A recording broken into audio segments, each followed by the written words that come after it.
කියලා බලන්නේ නෑ ගෙදරින් බර ඉවරයක් ඇත්තේ නෑ බඩට බත් ටිකක් නැති බෙද දන්නේ නෑ ගමේ බැස්සත් ගණන් ගන්නේ නෑ ගේමක් ගැව්වේ නැත්තම් කිසිම ගැම්මක් නෑ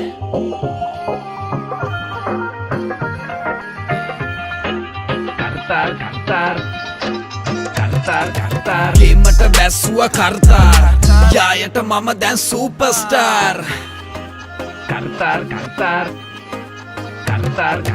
ලේට් කරන් ඩිස් කරන් ගේම දෙන්නේ දැන් කරකවන් කොක්කෙන් තැටියෙන් සුපිරිම රොටරියෙන් ගොඩ මඩ වැඩ කිඩ දාන්නේ බොක්කෙන් ලේට් කරන් ඩිස් කරන් ගේම දෙන්නේ දැන් කරකවන් කොක්කෙන් තැටියෙන් සුපිරිම රොටරියෙන් ගොඩ මඩ වැඩ කිඩ දාන්නේ බොක්කෙන් වටේම සැලකිලි ලැබෙනවා ඕසට සුදු දෝනිලා ඉන්නේ දැන් යායට ගමේම ගරුසරු මට සරසාරට වටේම සැලකිලි ලැබෙනවා ඕසෙට ගේමක් ගහන්න උස්තාර් සුපිරිම ට්‍රැක්ටරේ කර්තාර්